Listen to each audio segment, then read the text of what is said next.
Est-ce que t'as encore des amis à l'Aïle et Rose? Est-ce que tu penses que tu payes assez d'impôts? Quel livre lis-tu en ce moment? Les JO de Paris, est-ce que tu crois vraiment? C'est pas un peu vieux, 60 ans, pour faire du skate selon toi? Salut et bienvenue sur la chaîne YouTube d'Upster, le média qui raconte les histoires de ceux qui créent, ceux qui font, ceux qui innovent. On crée un nouveau format sur cette chaîne, un format long de 45 minutes, un format de conversation. Et pour ce premier numéro, on s'est assis en face d'un entrepreneur prolifique qui est aussi accessoirement champion du monde de skateboard. Il s'appelle Pierre-André Sénizergue.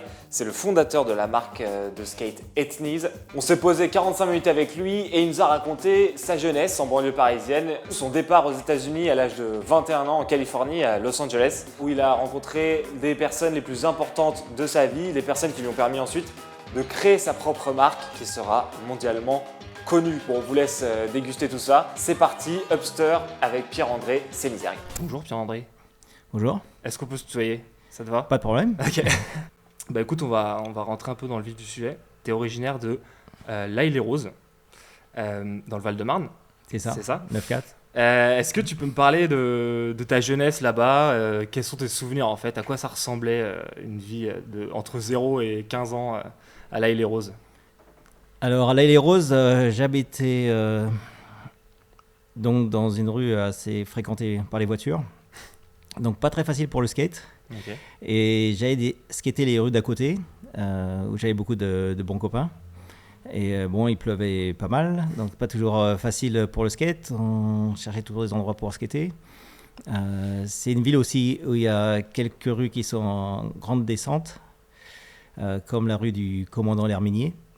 Tu t'en souviens encore? Ouais, je m'en vais très bien parce que la fin de la rue, elle atterrit sur une nationale. Donc il faut tourner la rue juste d'avant, en fait, en pleine vitesse. Et bon, c'était assez dangereux. Mais bon.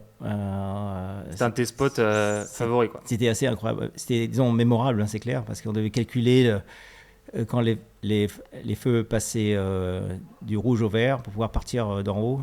Et on arrivait en bas à 60-80 km/h. Et puis, bon, c'est une ville où j'ai essayé de faire un skatepark à l'époque, mais bon, c'était pas bien compris. Donc on n'a pas pu le faire. Et puis, quand tu étais jeune encore là ah oui, avant tes 20 ans? Quand j'ai commencé le skate, ouais, dans les années 70, 77. Parce que tu commences, ton premier skate c'est 14 ans. C'est ta mère qui te l'offre, c'est ça? Voilà, c'est ça. Donc c'était à l'époque où le skate a décollé en France, dans les années 70, fin 70. Et ma mère m'avait acheté un Banzai avec des roues en plastique. Orange, planche en plastique. Et donc... C'était facile d'avoir un skate à l'époque ou pas? Je me rends même pas compte. Bon, on en trouvait dans beaucoup de magasins, mais c'était, il n'y avait pas tellement de skate shop en fait à l'époque. C'était un peu des jouets d'une certaine façon, la façon dont c'était distribué. Et puis d'un seul coup, il y a beaucoup de skate shops qui sont ouverts. Quand tu découvres le skate du coup à 14 ans là, est-ce que tu as un coup de foudre? C'est un truc que tu te dis tout de suite ça me plaît? Ou c'est un truc, c'est un truc à côté du... Je sais pas si tu faisais un autre sport à côté du foot ou du tennis, ou alors tu étais vraiment 100% skate dès le début quand tu as eu ta première planche, quoi. Ouais, quand j'ai découvert le skate, ça m'a tout de suite motivé. Parce que je faisais d'autres sports, entre autres, je faisais beaucoup de voile et je commençais à découvrir un peu tout ce qui était planche. Ouais. En relation avec le skate aussi. Et en fait, c'était un peu coup de foudre parce que j'avais un peu les mêmes sensations sur le skate, sauf que j'avais pas besoin d'aller trouver la mer, le vent. Et puis je faisais beaucoup de voile en Normandie, donc ça caillait pas mal l'hiver. C'était pas facile d'y aller, etc. Et le skate, en fait, ça me permettait de rester sur place, en région parisienne, ou d'aller à Paris et de m'exprimer, en fait, tout simplement. Parce que j'aimais bien dessiner aussi, j'aimais bien tout ce qui était artistique. Et c'était pratique. Donc la première fois que j'ai eu un skate, donc ma mère m'a donné un Banzai, j'ai mis le pied dessus, j'ai fait un vol plané tout de suite. Première chute dans le couloir. Ah oui. Et là j'ai dit waouh, le truc c'est dingue. Et ça m'a donné, je sais pas, envie d'essayer de persister, d'essayer de contrôler cette planche. Et j'avais des bons amis avec qui j'ai commencé le skate dans les rues d'à côté. Et on a commencé à imaginer des skateparks, à lire des revues comme Skateboarder Magazine, faire des banks dans la rue où on bloquait la circulation. Les flics venaient tout le temps parce qu'on avait besoin d'un skatepark. Donc on construisait nos skateparks dans la rue en fait, tout simplement. Mais ça créait pas mal de problèmes. Mais bon, là, c'était vraiment le début entre la planche en plastique, les roues en plastique à l'Aïle et Rose.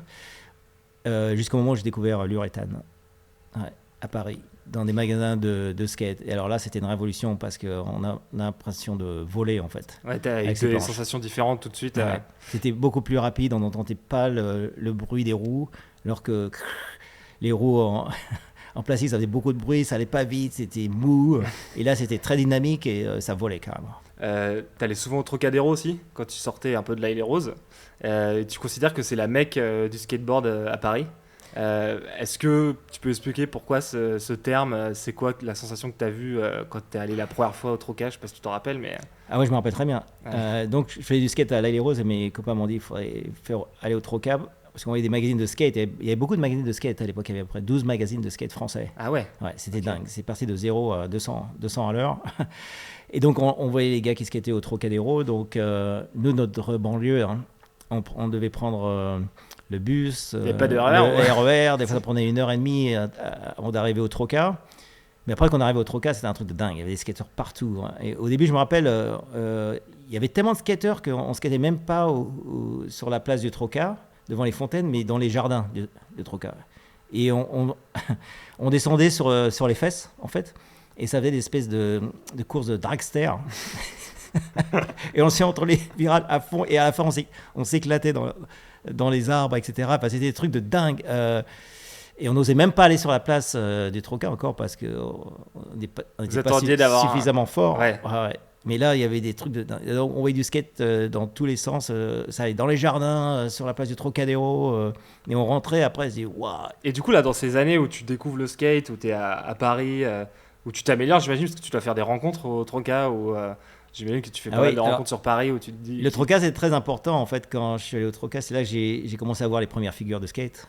J'ai même vu des pros qui étaient là, comme Jeremy Anderson, qui était un Anglais en fait, Et qui venaient sur place. qui était venu sur place faire une démo avec Benji Board. C'est une marque de l'époque. Et les planches étaient trop belles. C'était vraiment un truc incroyable. Mais là, c'est là que j'ai vu les premiers kickflips. Mhm. Et je dis, waouh, je savais pas qu'on pouvait faire flipper la planche, retomber dessus et continuer. Alors ça m'a donné vraiment envie de commencer à faire du freestyle en fait, avec toutes ces figures.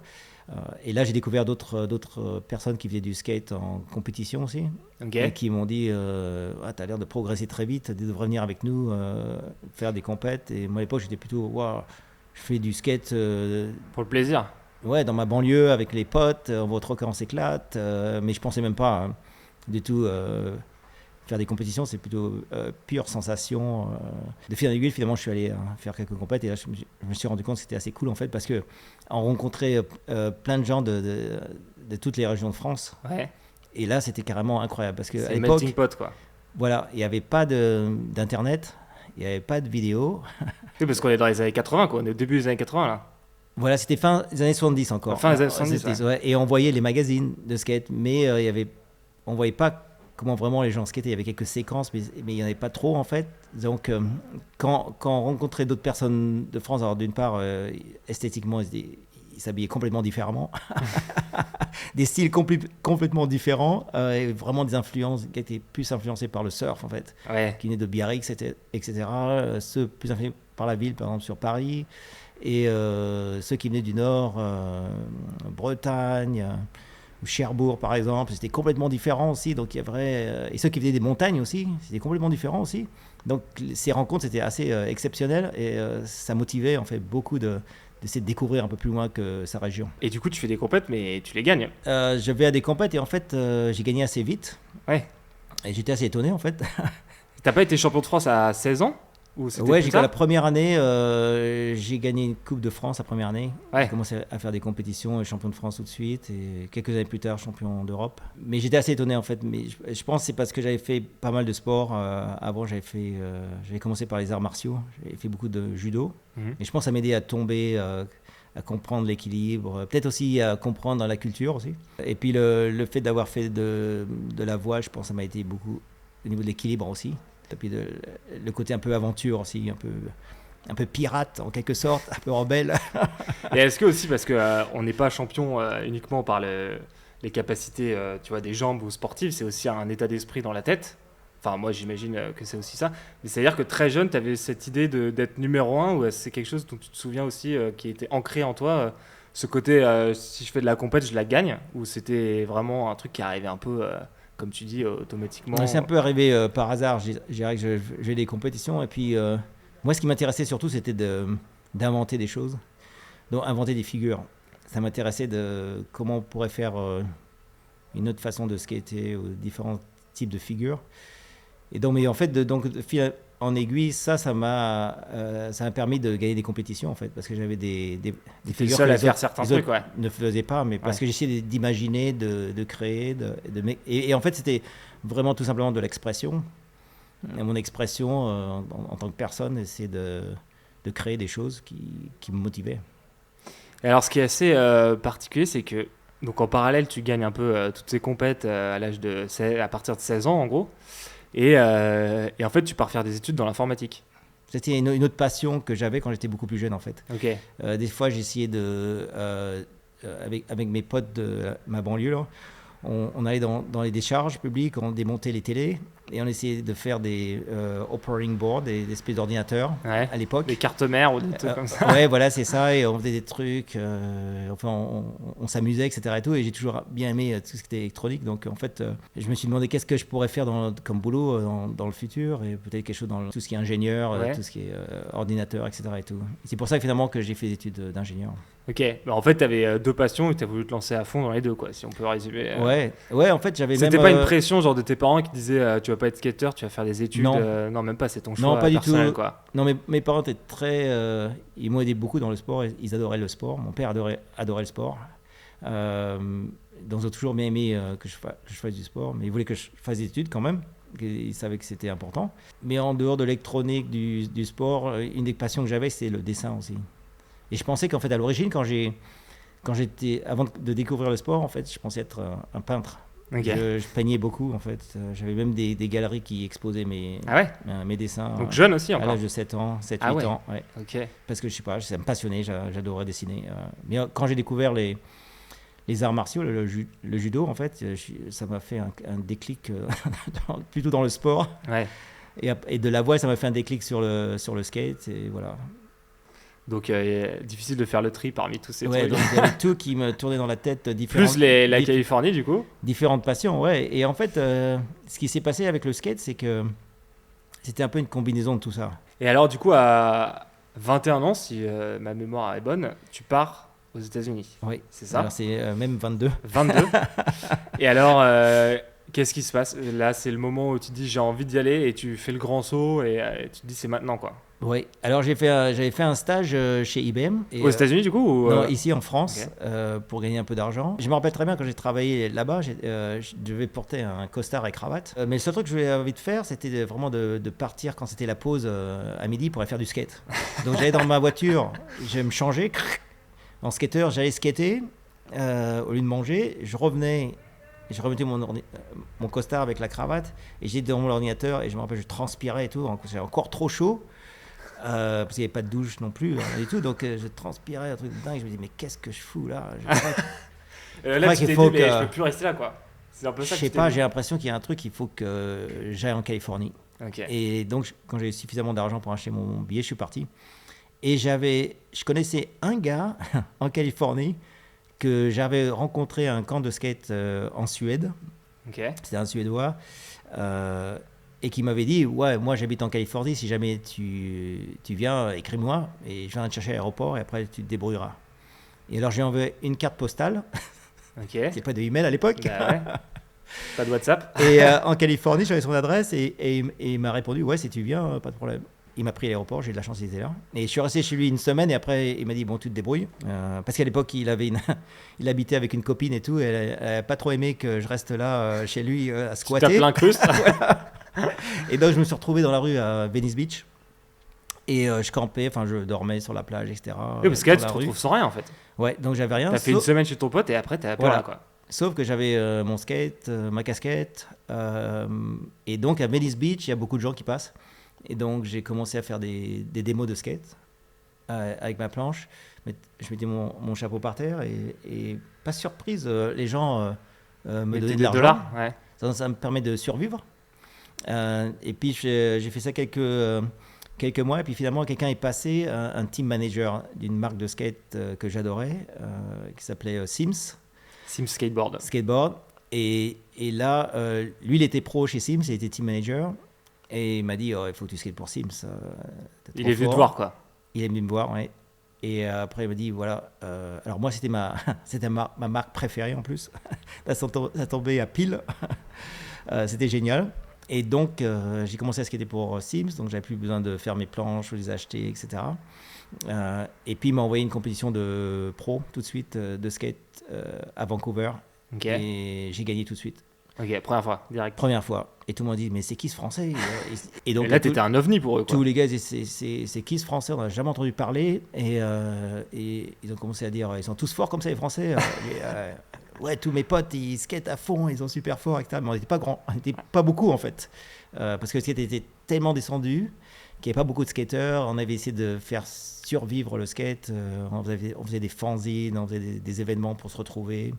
On avait trouvé une façon de rester connecté, en fait, tout simplement. C'était un peu la débrouille, quoi. C'est la débrouille, voilà, exactement. Ouais. Et c'était comment l'ambiance sur place? Parce que moi, il y a un film que j'adore, mais bon, j'imagine que tu le connais par cœur, c'est Les Seigneurs de Dogtown. Et alors, je sais pas si c'est exactement l'époque à laquelle tu étais, mais c'est un peu ça, non? C'est les années 80, milieu des années 80 ou, Oui, c'est ça. Alors, le Seigneur de Dogtown, c'est la fin des années 70. Fin des années 70. Moi, je suis arrivé un peu la génération d'après. D'accord. Ouais. Et est-ce que c'était dans la vraie vie, c'était un peu la même ambiance que dans le film, où on allait dans les piscines, dans les jardins ou, C'était un peu différent parce que là, il y avait un problème de sécheresse dans les années 70, donc ils ont vidé les piscines. Et c'est là qu'ils ont commencé à faire du skate dans les piscines. En fait, moi, quand je suis arrivé, il y avait. Ça va, les piscines étaient pleines. Ouais. Et quand je suis arrivé à Venise, c'était un peu la même ambiance que Lord of Dogtown.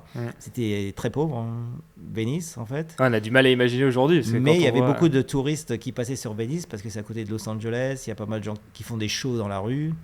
Donc c'est assez touristique en fait. J'étais moins pauvre, je dirais, que dans les années 70, parce que je suis arrivé là-bas en 85. Mais c'était très dur quand même dans la rue. Je me rappelle le soir, la nuit, c'était, comment dire en anglais, sketchy. Fallait faire gaffe, etc. Toi, tu dormais dehors un moment en plus, non? Ouais, je dormais dehors, etc. Et tout. En plus, je parlais pas très bien anglais. ça aidait pas beaucoup. Donc là, c'est tes premiers moments à Venice Beach ou à Los Angeles.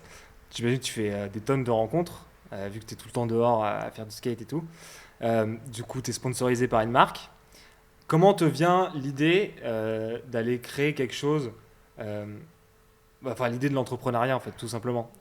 Je sais que tu as eu plusieurs rencontres aussi qui t'ont mis le pied à l'étrier, mais à un moment, à quel moment tu t'es dit je vais lancer une marque, ou je vais reprendre une marque et je vais l'endosser Qu'est-ce qui s'est passé? Il y a eu un shift dans ta tête ou juste quelqu'un t'a dit fonce, un peu comme tu as fait pour les compètes?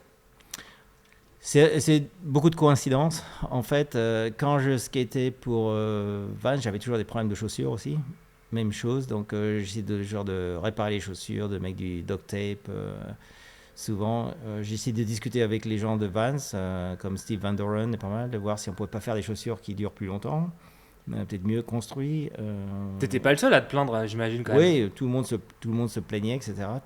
Mes copains aussi avaient le même problème. Et j'avais commencé à travailler sur une chaussure, en fait. Au Trophée de Paris, j'ai rencontré une famille qui faisait des chaussures depuis 200 ans à la Gaubretière, en Vendée. Et qui essayait de lancer une marque de chaussures qui s'appelait Ethnic. Et en fait, basé sur notre tribu à Paris où on skatait tous ensemble. Et j'avais rencontré un des gars qui était venu une fois à Paris avec skater avec nous. Il a été inspiré en fait de ce qu'il a vu. Il en a parlé à cette usine. Ok. Et à la famille, c'est de la famille Roturo. Et son père fournissait le cuir en fait à l'usine. Okay. C'est comme ça qu'il connaissait la famille Roturo. Et ils ont décidé de lancer une marque qui s'appelait Ethnic. Je leur ai dit que peut-être ça serait bien que de lancer ça aux États-Unis, Ethnic aux États-Unis, parce qu'il n'y avait rien en fait. C'était en France, surtout il y a quelques pays en Europe, mais pour vraiment lancer une marque. Et à ce moment-là, il y avait déjà genre un modèle de chaussures qui était sorti ou ouais, il y avait quelques modèles de chaussures qui étaient très basés sur la mode. Ok. Mais pas vraiment basé sur le design, ce qu'on avait besoin en tant que skater. Disons que là, j'ai compris que pour vraiment que ça marche, il fallait que ça soit designé par des skateurs. c'était clair. Parce qu'il y a tellement de choses qui se passent en fait dans les pieds quand on skate, il y a tellement de trucs. Il n'y a que le skater qui sait un peu près ce dont il a besoin. C'est sensible sur beaucoup de choses en fait qu'il faut avoir la tête d'un skater pour dessiner ça. Donc j'aurais proposé de dessiner, comme j'avais proposé à Vans, en fait, de dessiner des chaussures. Et ils m'ont dit d'accord. Et j'ai lancé un premier design qui s'appelait la Scénix. C'est mon nom de famille en fait, Scénizerg. Mais quand on était jeune à l'école, Scénizerg c'est trop long. Donc, t'avais une abréviation? Ouais, on nous appelait Scénix comme Axérix et Obélix. Okay. Scénix, c'était plus facile. Donc, bon, Scénix, on fait ça. Et puis, j'ai dessiné une chaussure indestructible. On avait utilisé des caoutchoucs qui venaient des pneus de Formule 1. Ah ouais? Ouais. Ah ouais, excellent. Donc, il durait longtemps. J'avais fait tout un design où les lacets rentraient dans la chaussure, donc c'était pas abîmé en faisant les ollies. J'avais mis des morceaux en caoutchouc partout. J'avais fait une espèce de une demi-montante en fait, ou en même temps et qui était basse grâce au design que j'ai fait à l'extérieur de la chaussure. Enfin bon, c'était assez compliqué, mais ça fonctionnait très bien. Et puis on commence à lancer ça. Et juste avant ça aussi, on avait décidé de donner un pro modèle à Natas Kopas, qui est disons, un des fondateurs du street. Parce qu'avant ça, c'était le skate c'était vraiment basé sur le freestyle ou la rampe, en fait. Et donc, Natas, on a décidé de lui donner un pro modèle. Parce qu'on se disait quand même, c'est un gars qui a fondé le street, c'est un truc de dingue. Ah, ce serait un super ambassadeur, quoi. Ouais, mais quand on parle, là, ça paraît... parce que, tu vois, les gens qui nous écoutent, ils se disent peut-être... ça paraît hyper simple de créer un truc entre un dessin et une production. Mais il y a quand même eu, j'imagine, des hauts et des bas. Même pour lancer, tu vois, pour que tu aies l'objet de la chaussure entre les mains, que ça passe de la feuille de papier au produit, bah comment t'as fait en fait, tout simplement? C'est quoi? C'est une histoire de rencontrer les bonnes personnes? Il y a plus de bas que de hauts, je dirais, pour commencer. Mais je pense que ça a marché parce que comme dans le skate, on persévère beaucoup. Quand on fait des figures de skate, la plupart du temps, on tombe en fait, on loupe, on n'arrive pas à rentrer le truc. Learn, quoi. Ouais. Donc on continue à pousser, on dit quand même, ça va pouvoir rentrer là. Que ce soit un impossible ou un tray flip ou d'autres figures. Et là, c'est la même chose. Faire des chaussures de skate est vraiment la première fois fait par des skateurs, en fait, des vraies chaussures de skate. C'était sûr qu'il fallait donner tout ce qu'on avait pour pouvoir les faire. Donc, quand j'ai commencé à dessiner les chaussures, donc au début, c'était pas si flexible que ça. Elles accrochaient pas autant, donc on a dû travailler beaucoup sur le caoutchouc, sur le flex, sur tout ça. J'ai dû partir en Corée, parce qu'à l'époque, les chaussures étaient faites en Corée. Ok. Les chaussures de sport. Donc t'as dû aller démarcher une usine. Donc je suis allé là-bas en Corée, j'ai discuté avec des Coréens, je me rappelle encore Mr. Kim, David Kim. T'as gardé le nom en tête. Oui, je l'ai jamais oublié. Et en arrivant à l'usine, je lui demande, voilà, je voudrais faire des chaussures de skate. Alors je savais même pas ce que c'était un skate. Pour commencer, ouais. Ah ouais. Ils avaient aucune idée. Et quand on a pas dit, mais on peut faire des chaussures pour ce truc-là, c'est un jouet. Je dis non, on fait des figures, on fait plein de trucs et on a besoin d'un truc très spécifique pour ça, pour faire les flips. Alors ils comprenaient rien. Tu veux vous prendre pour des fous, ouais. Et alors ils me prenaient pour des et en plus à l'époque, donc moi j'avais la vingtaine d'années, j'avais 27, 28 ans et j'en faisais 16. Ah ouais. Donc se faire prendre au sérieux. C'est quoi ce teenager qui arrive parce qu'on ne dit pas son âge, mais t'es qui toi? Si bon alors non, il y a plein de gens qui skatent, mais il y avait personne qui skatait en Corée. Et alors j'ai j'ai amené ma planche, je vais vous montrer. Alors j'ai fait une démo dans l'usine, montrer comment ça fonctionnait, etc. Et tout. Après j'ai dit, ah oui, effectivement, il faut quand même des trucs, c'est quand même technique, machin. Et après ils m'ont fait quelques modèles et ils m'ont dit, bon, c'est bon, tu peux partir, se débarrasser de moi. Et je suis rentré en Californie avec ces modèles. Ok. Et je suis allé dans les magasins pour essayer de les vendre. Alors, heureusement, comme j'étais dans les magazines de skate, mes sponsors faisaient des pubs. On te connaissait. Oui, je gagnais des compétitions, donc on me voyait pas mal, j'étais connu. Donc ça m'a permis de rentrer dans les magasins. Et, mais là, notre problème que j'ai eu, c'est que c'était le début de la récession économique en Californie et aux États-Unis. Donc les magasins. Pile au moment où tu veux lancer ta marque. Les magasins de skate fermés, etc. Et tout. Alors, mais en fait, ça c'est devenu un avantage. Parce que les autres marques étaient là sur le marché. Il y avait Vans. Ouais, j'ai des questions là-dessus, Ouais, on en parlera peut-être un peu plus tard, mais ouais. Il y avait Airwalk, il y avait Vision, etc. Ça t'a permis de faire un tri monumental en fait, et t'es devenu un peu le seul. Dernier. Et comment t'expliques justement que t'aies pu être celui qui a résisté à ce moment-là, parce qu'il y a une crise très dure. Là, c'est quoi? C'est le début des années 90, voilà, 93, 94 fin 80, 89. Ok. Ouais, 88, 89, ça a commencé. Donc là, grosse récession, et en fait, tous tes concurrents qui se cassent un peu la gueule, quoi, pour être un peu vulgaire. Et toi, t'es le dernier qui est là. Comment t'expliques ça? C'est un truc qui... Est-ce que tu dois ça au hasard? J'imagine que non. Ou alors partie, peut-être, mais il y a beaucoup de chance. Tu t'en souviens un peu du contexte? Beaucoup de chance, partie de hasard, partie où il faut travailler aussi, quand même. Mais là, par exemple, Vans a fait faillite. Vision, qui fait des chaussures aussi, a fait faillite. Et Airwalk, qui était notre marque, a décidé de partir du marché du skate. En disant, c'est quoi le marché du skate? Tous les magasins ferment. Et alors là, ça nous prend la tête. Toi, tu te dis quoi à ce moment-là alors? Et moi, j'étais là, je faisais des chaussures, quelques chaussures. Je dis non, je vais continuer parce que nous, on le fait parce que c'est notre passion. Ça n'a rien à voir avec l'argent, c'est une pure passion. On veut vraiment des bonnes chaussures pour skater, tout simplement. Mais forcément, j'avais une toute petite structure, c'était minuscule comparé à eux. Donc c'était... Et c'est ça qui t'a aidé en fait? Ouais, voilà, ça m'a aidé pendant au moins 5 ans de récession. Mais j'ai commencé à voir aussi que dans notre culture de skate, on commençait à porter des pantalons plus larges. Et on a commencé à avoir des chaussures plus larges. J'avais dans une chaussure, ce qui est à l'intérieur de la chaussure, en fait, sur laquelle on construit le haut du pied de la chaussure et la semelle, ça s'appelle un last. Okay. Et j'ai décidé de faire un last américain, c'est-à-dire un last plus large. Et cette chaussure plus large, elle est mieux avec les pantalons, en fait, qui étaient plus larges.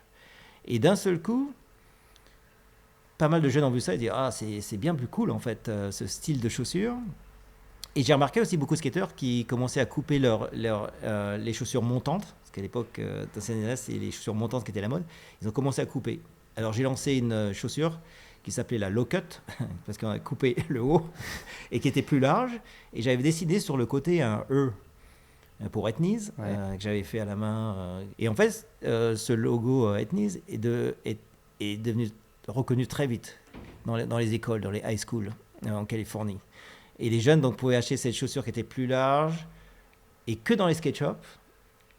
Donc d'un seul coup, il y avait un engouement des jeunes qui venaient dans les skate shops acheter des chaussures. Alors qu'il n'y avait pas beaucoup de ventes de chaussures en fait, dans les skate shops. Et mon idée, entre autres avec les chaussures, c'était le fait que j'avais vu le skate monter dans les 70 et retomber net.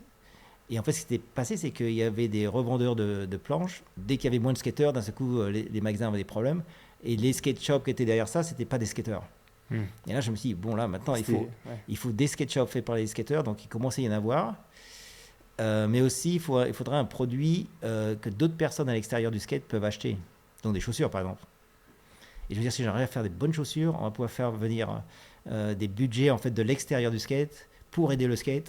Et d'un seul coup, mes chaussures ont commencé à se vendre dans les skate shops. Il y a eu de plus en plus de chaussures. Et les skate shops sont devenus en fait des espèces de Foot Locker. Ouais, c'est même des magasins de vêtements, tout. Voilà, c'est ça. Ouais. Et d'un seul coup, il y avait les skate shops vendaient pas juste des planches, des roues, des trucks, ils vendaient aussi des chaussures. Et ça permettait de faire rentrer de l'argent et pouvoir faire du marketing sur le skate et nous de pousser le skate et tout ça.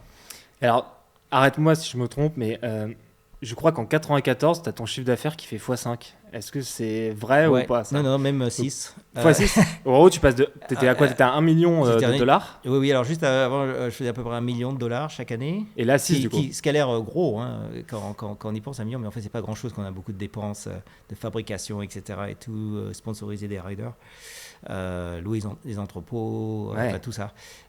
Et là, oui, d'un seul coup, finalement, la récession commence à se terminer en 94.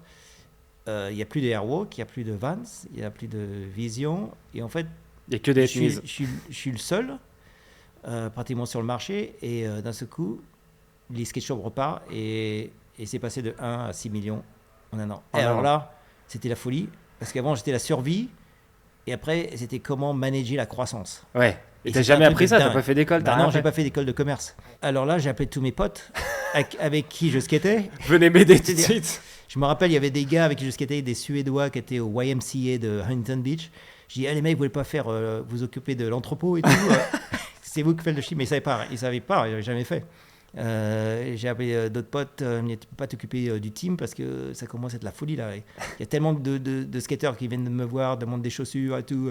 Et je veux être sûr que ça s'est bien fait, mais il faut que ce soit un skateur pour le faire. T'as commencé à être dragué aussi, j'imagine, par des investisseurs ou des. Non, pas du tout. Si, ils ont vu, il y avait des gens qui voyaient quand même, il y a un truc qui se passe qui est super bizarre en fait. Et là, dans ces cas-là, il faut avoir la tête claire quand même. Et là, à ce moment-là, je me suis dit, j'avais la tête pas claire du tout. mais je me suis dit, bon, il faut que j'arrive à rentrer des skateurs, il faut qu'on s'aide, etc. De créer des boulots parce que j'avais plein de potes qui avaient perdu leur sponsorship aussi. Ils étaient plus sponsorisés à cause de la crise, etc. Comment leur donner du boulot, donc intégrer tout ça. Et en même temps, je me disais, il y a sans doute d'autres marques qui vont vouloir rentrer. Quand ils vont voir qu'il y a une explosion qui se passe, on commence à faire beaucoup de chaussures, ça se développe vite. Est-ce que tu avais une équipe fidèle? Tu avais des mecs sur qui te reposaient? Avec tous mes potes avec qui je skatais. En qui tu avais confiance? Ouais, j'avais confiance. Et donc tu te reposais un peu sur eux quand même? Parce que toi, tu avais les idées. Après, il fallait faire marcher la machine quand même. Comment ça se passait à l'intérieur? Fallait bosser. Je bossais 24 heures sur 24. En plus, on faisait plein d'événements, de soirées, etc. Et tout, on skatait.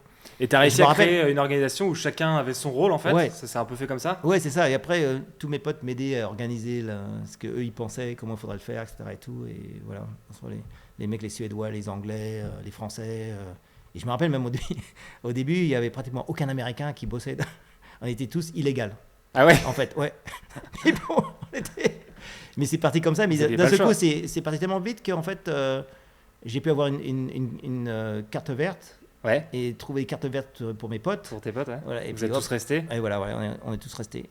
Et quand on voit ça de l'extérieur, ça paraît hyper simple alors que... Ah non, c'est hyper compliqué en fait, parce que il y a une telle demande en fait que si ça marche, après on trouve des solutions très facilement. Enfin très facilement, pas si facilement ça, mais on trouve des solutions quand même. C'est plus facile que quand ta boîte elle coule. Ouais, c'est ça, ouais. C'est beaucoup plus compliqué, ouais, dans l'autre sens. Et il y avait tellement d'opportunités, etc.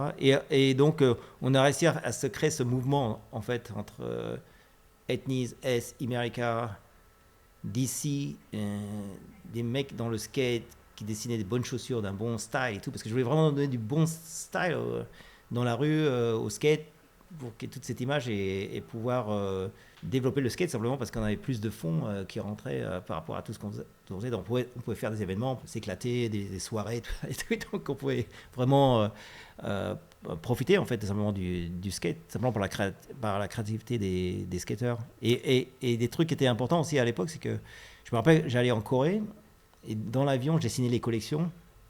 Donc j'ai signé Ethnies, S, America, Ship 32. Tu avais un dossier par collection?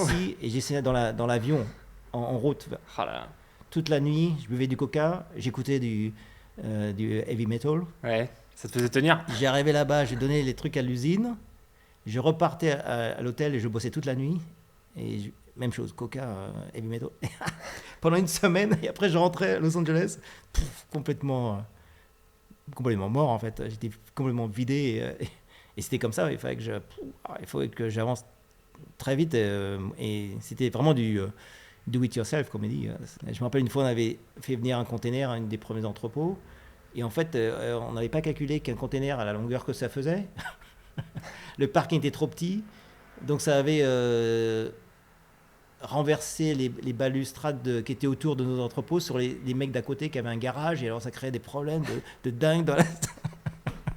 Alors que c'était des petits business, et d'un seul coup il y a un mec qui a mis des containers qui arrive d'Asie. on avait rien pour décharger, donc on avait construit un bank pour décharger les caisses. Enfin bon, c'était que des... Et la vraie question aussi derrière tout ça, c'est est-ce que tu penses que tu aurais pu créer un tel business hors États-Unis? Ou est-ce que tu penses que la culture là-bas locale, les Américains, un peu, parce qu'on a l'impression que c'est un cliché, mais ils savent quand même faire du business, quoi. Ouais. Est-ce qu'en France, tu aurais pu faire la même chose, tu penses? Non, en je pense toute que honnêteté. c'est très difficile en France de le faire. Après, ça a évolué le skate beaucoup. Maintenant, c'est plus possible maintenant qu'avant. Parce qu'il y a beaucoup de skateurs en France. Mais même d'un point de vue, moi je parle d'un point de vue business, tu vois, de créer sa boîte et de la faire développer, tu vois, peu importe le je pense milieu. Que c'est plus facile aux États-Unis de façon générale parce que disons que les États-Unis c'est plus organisé pour faire des business, lancer des business, c'est beaucoup plus simple qu'en France. C'est pour ça que j'avais rencontré les gars qui avaient lancé Ethnic, J'aurais dit, non, c'est un truc basé sur le skate, il faut lancer des skates, c'est clair. Il faudrait dans la mecque du skate dès le départ. Mais après, on va revenir et on va essayer de développer le skate en Europe, etc. et tout, et faire que c'est possible de faire en France aussi. Et maintenant, il y a des marques en France, etc., de skate ou en Europe, c'est différent. Mais à l'époque, ouais, c'était impossible. Enfin, c'était très difficile de faire en France. Il aurait fallu beaucoup de fonds, et trucs, même c'était trop difficile. Les gens regardaient tout ce qui se passait en Californie, pas tellement en Europe. Pour moi, c'est très frustrant en tant que skateur à Paris, banlieue parisienne, qu'on n'arrivait pas à se faire reconnaître en tant que skateur. En fait, tu sentais que t'étais à une limite, quoi. Ouais, il fallait que j'aille là-bas, faire parler de ce qu'on faisait ici, pour faire venir les gens. Et donc, j'ai réussi à faire venir Thrasher Magazine, par exemple, plein de magazines de skate, Transworld. J'ai même fait des compétitions, des grosses compétitions de skate en France, dans des endroits où on n'aurait jamais pensé que c'était possible. Comme au Grand Bornand, par exemple. J'avais fait une compétition au Grand Bornand, c'est un village. Et j'ai réussi à faire venir tous les skateurs pros qui étaient à la Coupe du Monde en Allemagne. Ah oui. Tony Hawk, Ozoy, Natas, Marc Gonzalez, enfin tous les gars. J'ai fini à peu près 200 pros. Mais j'avais pas de budget. Et j'ai réussi à m'arranger avec l'office de tourisme du Grand Bornand, qui est un petit village, pour avoir 3 bus, pour prendre 200 pros, faire venir 200 pros et 17 heures de bus pour aller au Grand Bornand et faire une des plus grosses compètes de skate. Tu devais se dire, mais qu'est-ce qu'on fout là? Ouais, et il s'en rappelle toujours. Ouais. Que ce soit Tony Hawk, Marc Gonzalez, tous les gars, ils s'en rappellent toujours cet événement qui était un truc de dingue. Et du coup, là, ta trajectoire, ça a été d'être quelqu'un qui est quand même aux commandes depuis un peu le début de ta marque. Est-ce que tu as toujours voulu avoir... est-ce que déjà, j'imagine que tu as aimé ce rôle, de tenir un peu les commandes comme ça. Comment tu vois le fait d'être un leader, parce qu'on peut dire des grands mots comme ça, mais c'est quoi ta vision du leader aujourd'hui dans une entreprise? Pour moi, j'aime pas forcément prendre les commandes, c'est juste plutôt par nécessité. Je voyais qu'il y avait des choses qui n'étaient pas faites, qu'il faudrait le faire. Et je veux dire, comment moi je peux contribuer en tant que skateur à la communauté skate. Et quand j'avais des problèmes de chaussures, c'était pas juste pour moi, mais c'était pour les potes aussi. Et je dis, c'est pas possible quand même de faire du skate avec des chaussures comme ça, il faut absolument faire quelque chose. Et donc ça m'a poussé à faire ça. Mais je suis pas forcément, je pense que j'ai jamais été intéressé vraiment à être un leader, un boss, un chef d'entreprise. Et justement, j'aime pas trop être le chef d'entreprise en fait. Ça s'est fait un peu naturellement, quoi. C'est simplement par nécessité, parce que je vois comment on peut faire les choses, comment on devrait faire les choses, et puis parce que je pense aussi parce que je bosse beaucoup, tout simplement. Si on revient un peu à aujourd'hui, en 2023, Ethnis a 37 ans, on n'est plus dans le même monde que dans les années 80-90. Il y a l'urgence climatique qui est là aujourd'hui, maintenant. Je sais que tu es très engagé sur ce sujet.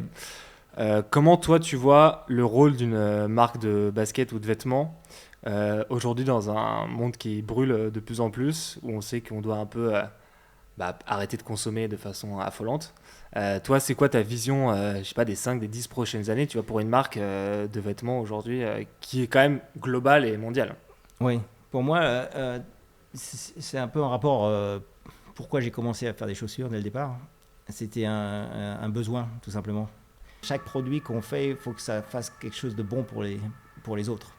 Il ne faut pas que ce soit juste un produit supplémentaire qui performe, mais il faut que ce soit un produit qui vraiment donne, en quelque sorte, à l'humanité, à tous les humains. Et donc c'est pour ça qu'entre autres, nous, on a commencé à planter des forêts avec Ethnis, que ce soit d'abord au Costa Rica, après on a fait au Brésil et en Afrique. Et on continue en Afrique maintenant. Et on continue constamment à essayer de réduire notre impact sur la planète au maximum. On n'en parle pas beaucoup en fait, parce que moi je pense que c'est une responsabilité. T'as pas besoin d'en faire de la com, quoi, selon toi. Pas besoin de faire ça, je pense que c'est... Mais maintenant, comme c'est plus connu, les gens comprennent mieux ce que c'est.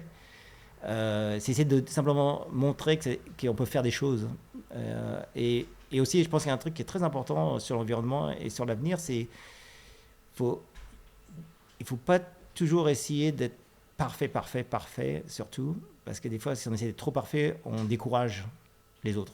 On demande, voilà, vous avez fait ça, mais alors, ça, c'est pas bien, ça, et finalement, les gens se découragent, plutôt que de dire, l'important, c'est, est-ce qu'on progresse? Est-ce qu'on va vers de l'avant? Bon, on n'a pas fait de trucs parfaits, on va essayer de faire mieux, mais il ne faut pas décourager, il faut avancer. Et pour moi, l'environnement, c'est beaucoup là-dessus, Et ça revient beaucoup le skate, en fait, tout simplement. Quand on fait une figure, c'est pas parfait, on loupe, mais c'est pas grave, on recommence. Et à chaque fois, on progresse, on essaie d'aller plus loin. Et plutôt que de dénigrer ou de critiquer, plutôt encourager des gens à avancer. Et je pense que si on encourage, on ira beaucoup plus loin. Ok. Joli mot de la fin. Alors, on va juste terminer avec les petites questions du début. Donc là, je vais te demander des réponses courtes. Donc ça peut être en un mot ou en deux mots. Déjà, est-ce que tu as encore des amis à L'Haÿ les Roses ? Ah, tous mes amis avec qui j'ai fait du skate, ouais. Est-ce que tu payes assez d'impôts selon toi pour un chef d'entreprise ? Oui, on paye beaucoup d'impôts, mais je pense que c'est normal quelque part en fonction de ce qu'on a. Quel livre tu lis en ce moment ? Ah, je lis pas beaucoup. Hein. Et j'ai tellement de emails tous les jours, j'ai pas le temps de lire les livres. Mais moi, je suis pas trop un lecteur, moi, en fait. J'ai jamais vraiment aimé lire. Je préfère discuter avec les gens d'idées. C'est plutôt ma façon de lire. Donc aujourd'hui, tu as 60 ans. Est-ce que tu skates toujours ? Bien sûr. Tous les jours ? Je skate pas tous les jours. Parce que non, je skate en général une fois par semaine. Okay. Et j'aime bien aller skater au coucher du soleil. Mais en général, je skate pas trop parce que quand je suis là-bas, je rencontre toujours des jeunes. Je skate avec des jeunes et on commence à discuter et moi, ils me demandent des questions, tout ça. Mais je dis pas ce que je fais du tout, mais plutôt sur les figures. Et j'essaie de leur apprendre des figures. Et finalement, je skate pas trop. Ouais, maintenant, c'est un peu différent, 60, parce que j'ai une hernie discale, j'ai la sciatique, j'ai problème de genou, problème de cheville. J'en fais aussi simplement parce que j'aime bien tester les nouvelles chaussures. J'aime bien savoir être sûr. Je veux savoir moi-même ce que ça donne. Comment on se ressent dans ce nouveau modèle, etc. Et tout, si c'est bien ce qu'on avait imaginé, etc. En plus de toutes les informations qu'on a des pros, de tout le monde, et pour bien, vraiment continuer cette passion en fait, de développer des meilleurs produits pour le skate. Dernière question, est-ce qu'il y a une marque, un sport ou une technologie du moment que personne sauf toi ne voit et que tu penses qu'il va changer le monde ? Je pense qu'il y a un truc qui m'intéresse beaucoup là en ce moment où on a commencé à faire pas mal de trucs sur la santé mentale. Parce que je pense qu'après le Covid, il y a eu beaucoup de problèmes, il y a beaucoup de gens qui se sont trouvés isolés. On se fait très isolés avec toutes les nouvelles technologies, comme le iPhone, etc. Et tout. Et je pense que c'est important, la conversation, la discussion. Prendre soin de sa tête, quoi. Ouais. Des fois, il faut sortir du téléphone, le mettre de côté et commencer un peu plus à discuter. C'est bien le téléphone pour connecter sur pas mal de choses, mais en même temps, il y a une espèce d'équilibre qu'il faut trouver. Et des fois, d'ailleurs, je me rappelle, il y a certains skateurs même qui utilisent beaucoup moins leur téléphone, ou qui mettent le téléphone de côté, ou qui ne veulent pas être sur les réseaux sociaux, plus sur Instagram, qui en sortent, qui commencent à partir. Tu vois de plus en plus ça, ouais. Et je pense que c'est bien, parce que d'une certaine façon, c'est un équilibre qu'il faut trouver. Retour à l'essentiel. Ouais. Super, merci Pierre-André. C'était cool de discuter avec toi.